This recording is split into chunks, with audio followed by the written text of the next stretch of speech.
This conference will now be recorded. Hello.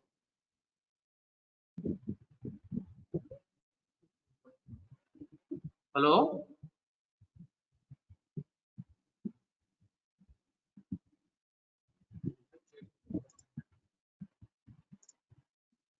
This conference will now be recorded.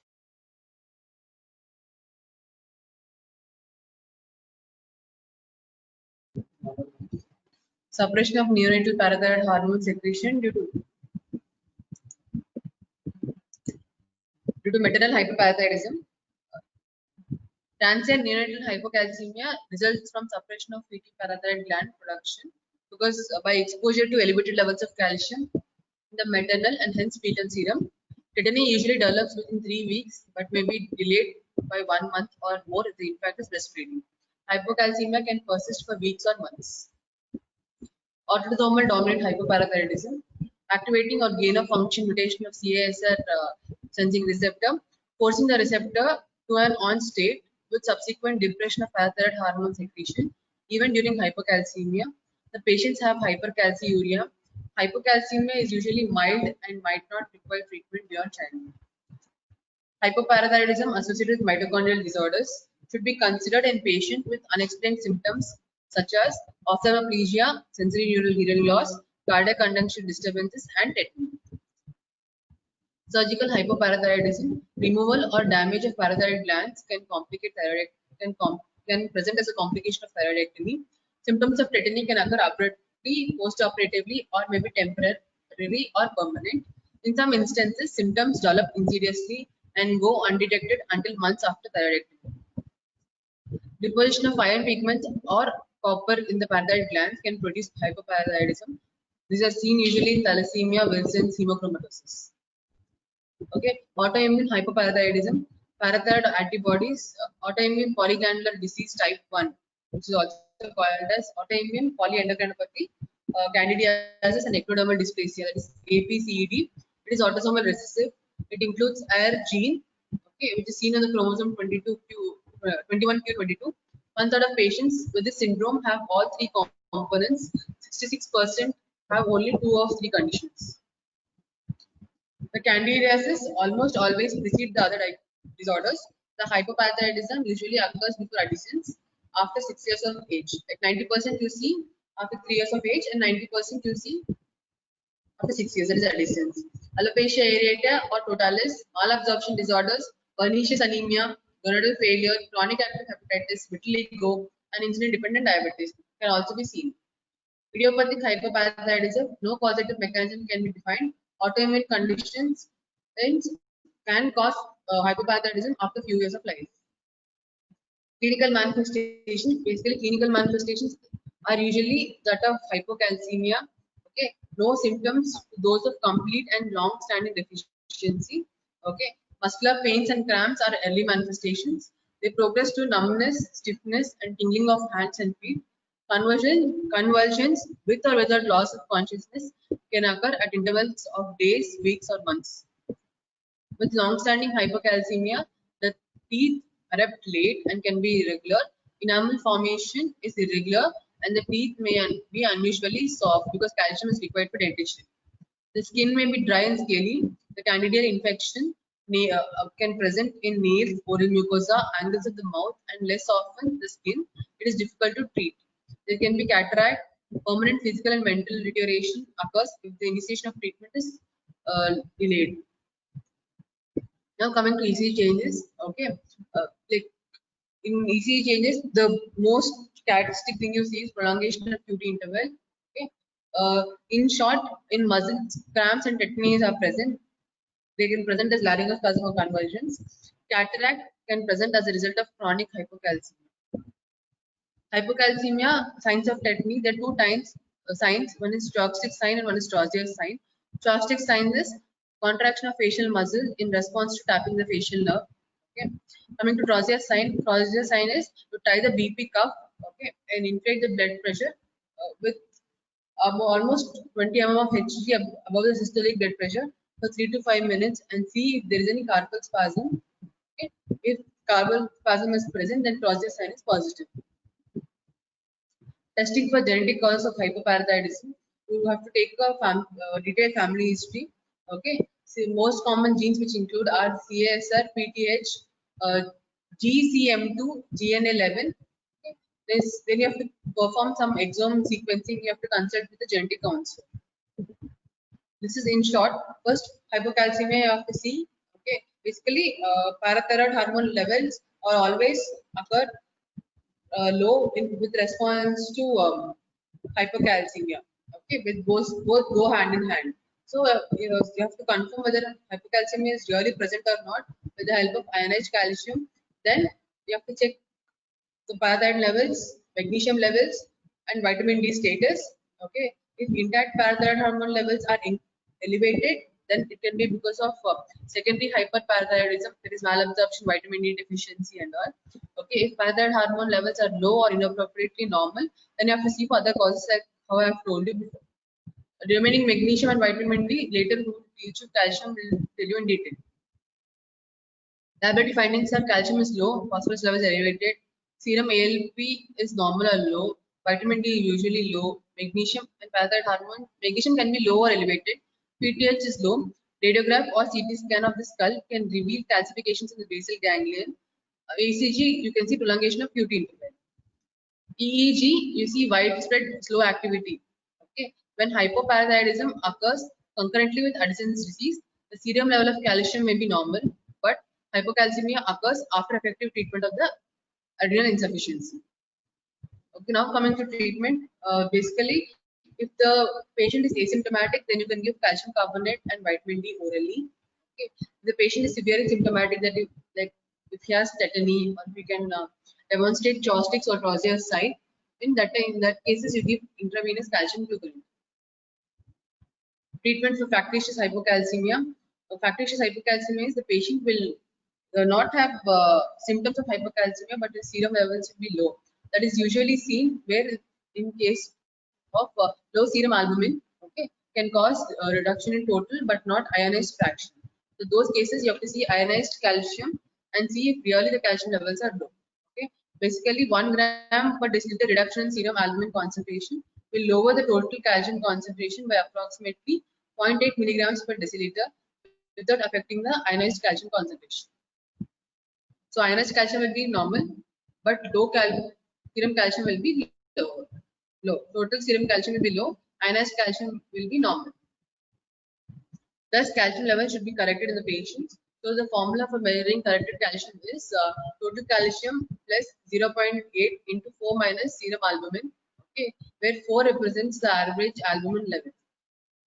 How to treat hypocalcemia? So basically, to correct the low calcium levels, thyroid hormone levels also will be corrected. Okay. Acute hypocalcemia, you can treat by giving calcium gluconate. IV is the preferred way. Calcium gluconate consists of 90 mg of elemental calcium for 10 ml ampule. Usually 1 to 2 ampules diluted in 50 to 100 ml NS is given. Okay. So 1 ampule consists of 10 ml of solution which contains 90 mg of elemental calcium. Should be given to raise serum calcium by 2 to 3 milligrams per deciliter with administration of about 15 mg per kg of elemental calcium over 4 to 6 hours. Calcium should be maintained in low normal range. If possible, oral calcium supplementation should be initiated together with vitamin D. This is a small chart. Symptomatic hypocalcemia or calcium levels less than 1.9 millimole with unknown cause. Okay. For control over minutes to hours, you have to give IV calcium gluconate, that is 10 ml of 10% solution over 10 minutes. If persistent or recurrent infusion of calcium gluconate should be given, adjust rate every 4 hours as required. Okay. If it is not acute, if chronic control is required, then you give vitamin D. Okay. Vitamin D treatment, if still it is low, parathyroid deficient, then you give vitamin D analog. Starting with 0.5 to 1 mg per day, it can be increased every 4 to 7 days. Okay. If parathyroid hormone is intact, then you give cholecalciferol or ergocalciferol, that is IV. Typical dose is 50,000 international units each per week for 8 weeks. Okay. So vitamin D treatment, if parathyroid hormone is also deficient, then you have to give something like vitamin D analogs, that is calcitriol or alpha calcidiol. Okay. If parathyroid hormone is intact, then you give cholecalciferol or ergocalciferol. Chronic hypocalcemia, Patients who are asymptomatic or with mild symptomatic hypocalcemia can be treated with oral calcium and vitamin D. The overall goal of therapy is to maintain serum calcium in the normal range, and serum calcium should be tested every 3 to 6 months. Hypocalcemia with concurrent hypomagnesemia often cannot correct the calcium unless magnesium is corrected. So you give 2 mg of magnesium, that is 16 milliequivalents of magnesium sulfate as in 10% solution over 10 to 20 minutes, followed by 1 gram magnesium sulfate at 100 ml per hour. Continue intravenous magnesium sulfate as long as magnesium levels are normalized or should be more than 1 milligram per deciliter. Careful monitoring if patient has impaired renal function. Pigmentation, lowering of blood pressure or weight loss can indicate adrenal insufficiency which requires specific treatment. Patient with autosomal dominant hypocalcemic hypercalciuria can develop nephrocalcinosis and renal impairment if treated with vitamin D. There's one more topic called pseudo-hypoparathyroidism, which is also called as Albright hereditary osteodystrophy. Okay, the parathyroid glands are normal or hyperplastic. Serum levels of PTH are elevated even when the patient is hypercalcemic and may be elevated when the patient is normal calcemic. Okay, the genetic defect is in the hormone receptor adenyl cyclase system. Basically, the genetic defect is in the hormone receptor adenyl cyclase, and based on the genetic defect, it is decomposed into various types depending on the phenotype and biochemical findings. Type 1A, genetic defect of the alpha subunit of the stimulatory guanine nucleotide binding protein, that is GS alpha. It is present at chromosome 20q. Deficiency of this is a generalized cellular defect and accounts for the association of other endocrine disorders. Like it can be a part of APS, that is autoimmune polyglandular syndrome. It is autosomal dominant. The paucity of father to son transmission is thought to be due to decreased fertility in males.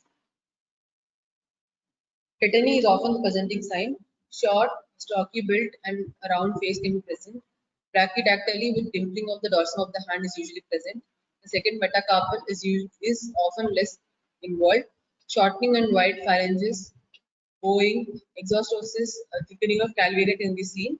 Subcutaneous calcium deposits and metaplastic bone formation can be seen.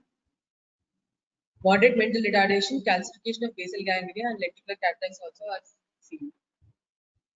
There's something called pseudo-hypoparathyroidism. There is some evidence to suggest that GS alpha mutation is paternally transmitted in pseudo-hypoparathyroidism and maternally transmitted in patients with type 1A disease. Resistance to other G-protyl-coupled receptors like TSH, gonadotropins, and glucagon can result in various metabolic defects. Clinical hypothyroidism is uncommon. Moderately decreased level of thyroxine and increased level of TSH in the newborn. In adults, gonadal dysfunction is common. Serum calcium low, phosphorus and ALP are elevated. Attenuated response in urinary phosphate and cyclic AMP to human PTH. So basically, if you give human PTH, there will be increased response by increased urinary phosphate levels and cyclic AMP.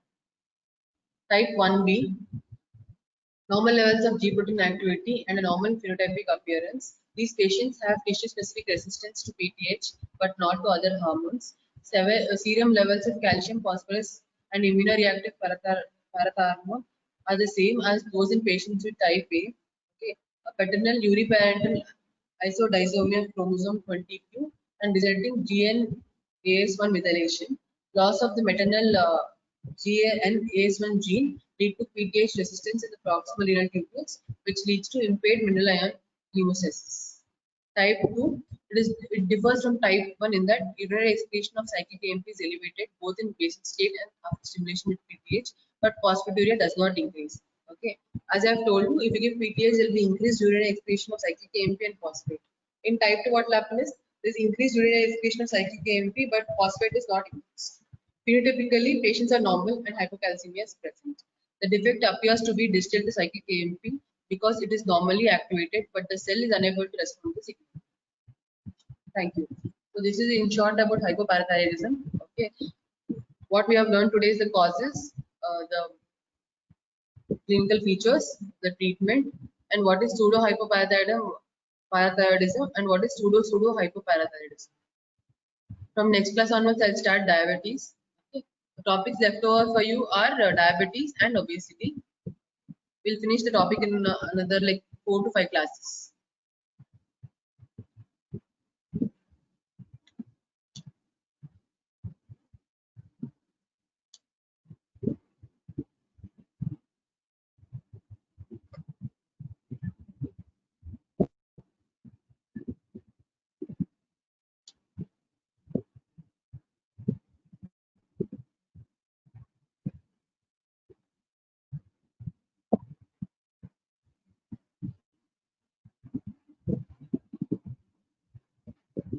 All of you send your attendance in chat box.